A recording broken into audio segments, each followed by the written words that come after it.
मज़ीद वीडियोस और मलफूज़ात के लिए हमारे चैनल को सब्सक्राइब करके बेल आइकन को प्रेस करें ताकि आपको हमारी लेटेस्ट वीडियोस और अपडेट्स मिलते रहें। जज़ाकल्लाह। औज़ु बिल्लाहि मिनश शैतानिर रजीम, बिस्मिल्लाहिर रहमानिर रहीम। तमाम संगी साथी दोस्त अहबाब, आज साड़ी एक बैठक हुई सी और दरबार आलिया चला गया आस्ताना आलिया थे संगी साथी बैठे सन, असी गला बातें कर रहे थे, कई आए बैठे गए, ये सिलसिला चलता रहा। तो क्योंकि बारिशा का सीजन होया है तो जिमें 2 दिन पहला मीह पाया सी, अज भी बादल चढ़िया सी और हुण भी जिमें बादल चढ़िया हो रहा है, तो गला बातें चलती रही। तो जनाब तो इंजी जनाब अपने संगी साथी बैठे सन तो गल करते रहे कि सावन बाजों अपना साइया बाजों सौन धराइया, इंज गल्लां हो गई ने। मैं क्या भाई की मकसद होया? एक बंदा कहने लगे जनाब साडे कोल बैठा जी, ने कहा भाई साइया बाजों सौन धराइया, जिन्हां दे साई ना होण तो खुरलियां दे अंदर सावन दे अंदर मीह पैंदा, बारिशां होंदियां ने तो खुरलियां जिवें होंदियां ने ना उन्हां दे थल्ले पानी आ जांदा है।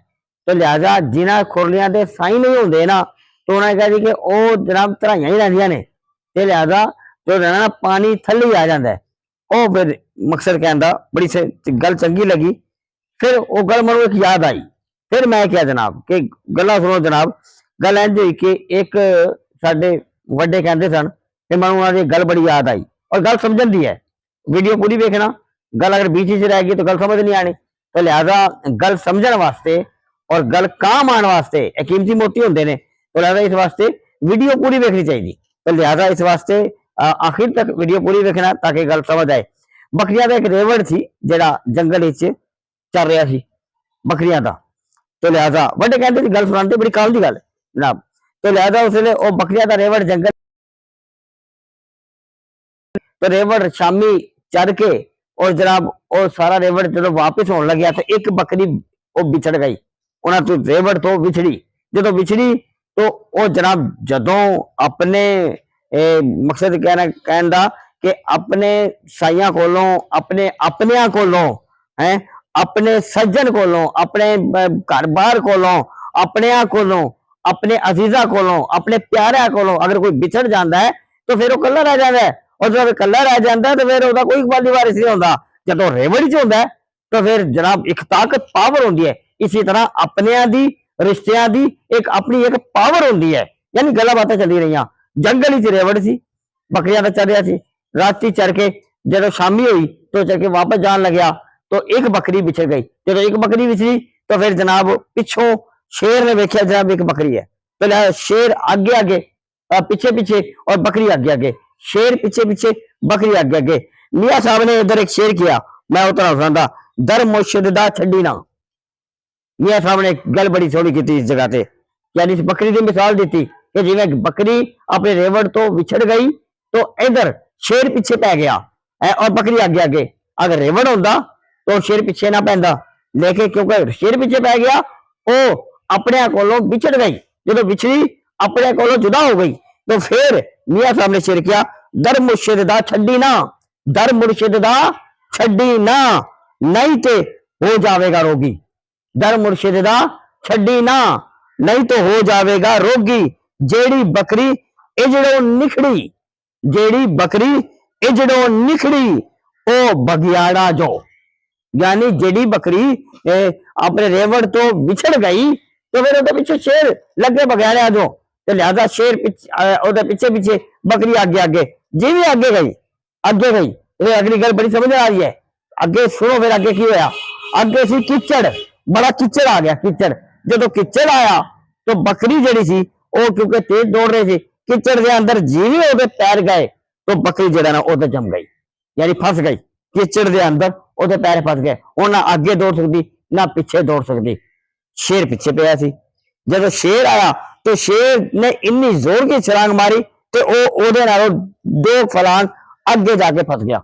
यानी शेर हुण शेर आगे कीचड़ के अंदर ना हो वो आगे जा सकता ना पीछे जा सकता, शेर भी फंस गया बकरी भी फंस गई।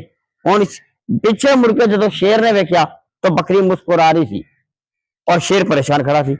शेर ने बकरी को कहा कि भाई तू क्यों मुस्कुरा रही है इस वेले, तू भी फंसी हुई है, मैं भी फंसा होया कीचड़ के अंदर, ना मैं तेरा हुण कुछ कर सकता, ना तू नस सकती ना भाग सकती, वजह की हुई?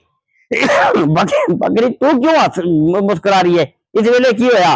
बकरी ने कहा, और शेर मेरी गल सुन, मैं रेवड़ तो विछड़ी हां, जदों मेरा रेवड़ मेरे मालिक दे कोल अगर घर जावेगा, मेरा मालिक बकरियां दी गिनती करेगा, ओनू एक बकरी नजर नहीं आवेगी, ओ मनु ढूंढदा होया, क्योंकि मेरा मालिक है, ओ मनु ढूंढदा होया इधर तक आ जाना है, और जदों मेरा मालिक आवेगा ओ मनु किचड़ों बचा लेगा और मनु ले जाएगा। तू दस, तू शेर होके तेरा केड़ा मालिक है जो तेनू बचावेगा? तू रह जाना कल्ला दा कल्ला ही। तो लिहाजा जिन्हां दे साई हुंदे ने ना, ओ किचड़ा च भी होण और किसी मुसीबत होण भी होण, तो साई जदों अपने आनू वेखदे ने कि ओ नजर नहीं आ रहा, ओ मुश्किल च है, ओ ओनू बचा लेंदे ने। अगर तू शेर भी होवे और साईं दा तेरे पीछे हाथ ना होवे तो फिर बच नहीं सकदा, और साईं होवे जे तू बकरी वर्गा भी होवे तो साईं जेड़ा ना ओ ओनू कड के ले जांदा है। तो साईयां मैं सही कहा कि साईयां वाजो है सामन तराइयां, ठीक है ना? तो लिहाजा सही किसी ने किया फिर कहे साईयां बाजो सावन तराइयां। तो लिहाजा इस वास्ते भाई है साईयां दे लड़ लग जाओ, साईयां दे लड़, कोई चंगा साईयां दे लड़ लग जाओ, किसी सैयद दे लड़ लग जाओ, किसी हसन हुसैनी दे लड़ लग जाओ, किसी अली वाला दे लड़ लग जाओ, फिर वेखो ओ किस तरह इधर भी बचांदा है उधर भी बचांदा है।